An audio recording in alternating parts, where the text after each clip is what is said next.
विद्यार्थी मित्रांनो, आपण या ठिकाणी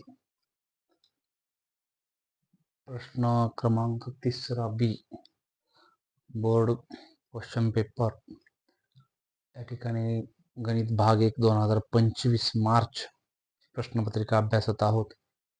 विद्यार्थ्यांनी अगोदर प्रश्न समजून घ्यावा. प्रश्न शांत डोक्याने जर आपण समजून घेतला तर उत्तराकडे सहज जाता येतं. प्रश्न सांगत असतो की कोणतं सूत्र वापरायचं. आपण गोंधळात न जाता प्रश्न व्यवस्थित समजून घेऊया. चौथा प्रश्न 3 बी मधला, एका जनरल स्टोअर मधील विविध वस्तूंच्या किमती व त्या वस्तूंची मागणी यांची वर्गीकृत वारंवारता वितरण सारणी दिली आहे. त्यावरून मध्य काढायचं आहे. आपल्याला आता काय प्रश्न आहे पहा. या ठिकाणी एक वारंवारता वितरण सारणी दिलेली आहे आणि या सारणीवरून आपल्याला मध्यक काढायचं. आणि मग मध्यक काढण्यासाठी सूत्र थोडंसं आठवावं लागेल. मध्यक बरोबर सूत्र आहे एल अधिक चौकटी कंसात n/2 वजा CF भागिले F गुणिले H हे सूत्र आहे. एल अधिक चौकटी कंसात n/2 वजा CF/F गुणिले H. या सूत्रातल्या किमती आपण एक एक मिळवूया आणि उत्तर शोधूया. तर आपल्याला सर्वप्रथम आपल्या सारणीमध्ये वर्ग दिलेला असतो, नंतर वारंवारता दिलेली आहे. तर आपला तिसरा रकाना हा जो CF आहे तो मिळवायचा आहे. आणि मग CF कसा मिळवणार आहेत आपण, तर संचित वारंवारतापेक्षा कमीचा रकाना आपण तयार करावा लागेल. आणि मग हा कसा मिळवायचा, तर आपण वारंवारता जी किंमत दिलेली आहे ती पहिली जशाच तशी पुढे सरकवायची. तो अंक पुढे लिहायचा संचित वारंवारतापेक्षा कमी या रकान्यामध्ये.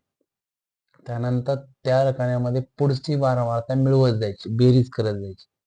140 अधिक 100 240. पुन्हा या बेरजेमध्ये पुढची वारंवारता मिळवत जायची, बेरीज करत जायचं.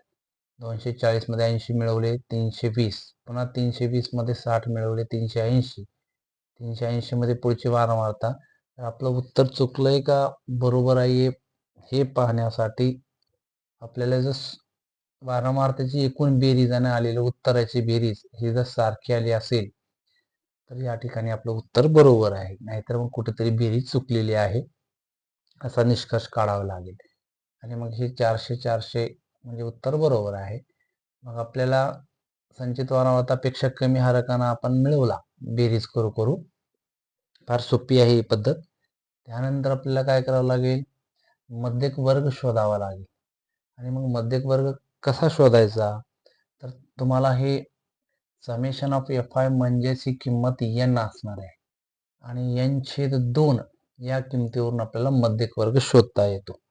आता n किती आहे बघा, n बरोबर 400. त्याला आपण समेशन ऑफ Fi म्हणतो.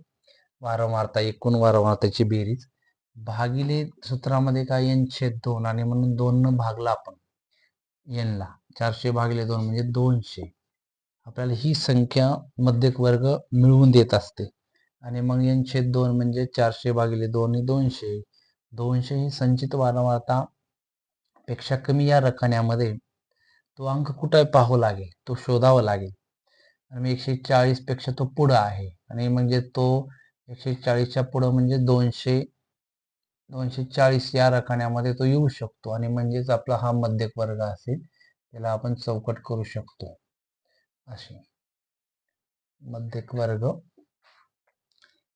वर्ग कसा मिळवला लक्षात ठेवा. n/2 ही किंमत दाखवते. n/2 म्हणजेच ही किंमत संचित वारंवारतापेक्षा कमी या रकान्यामध्ये कुठं शोधायची, 140 पेक्षा पुढे आणि 240च्या मध्ये म्हणजे तो वर्ग असेल. आणि मग मध्यक वर्गामध्ये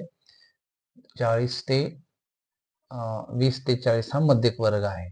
यामध्ये मध्यक वर्गामध्ये आता एक किमती शोधायच्या. एल म्हणजे काय, मध्यक वर्गाची खाली सीमा, खाली बाउंड्री, तो 20 आहे. मग आपण इथे लिहू शकतो 20.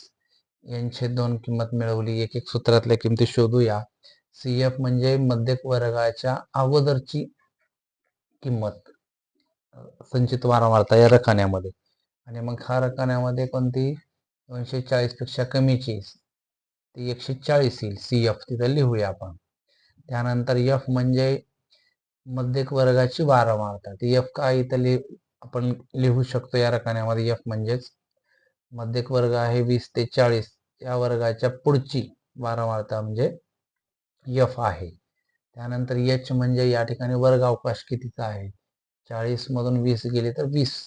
इथं आपण लिहू शकतो H किती आहे. H ची किंमत 40 वजा 20 म्हणजेच 20 येईल आपले वर्गांतर किंवा वर्ग अवकाश.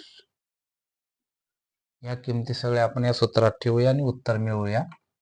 आणि मग मध्यक बरोबर L किती आहे.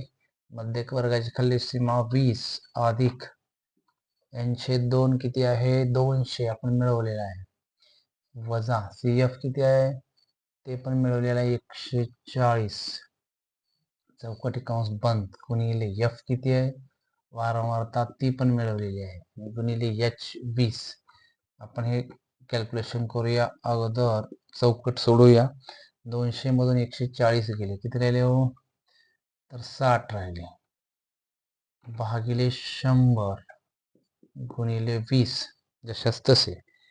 खाली छेदस्थानी किती शून्य आहेत 1 2 1 2 कमी केले आणि मग उत्तर काय येईल 20 अधिक 6 गुणिले राहिलेले गुणाकार करूया. 6 गुणिले 2 6 गुणिले 12. छेदस्थानी 1 म्हणजे आपण 1 लिहित नाही. ठीक आहे. 20 अधिक 12 म्हणजे 30 32. मध्ये काय मिळालं आपल्याला 32 मिळालेलं आहे. तर अशा पद्धतीने आपण सूत्र थोडस व्यवस्थित आठवण लिहिला चुका न करता या सूत्रातल्या किमती शोधायच्या आणि उत्तर सहज मिळवायचं. साधं कॅल्क्युलेशन करून चुका करायच्या नाहीत.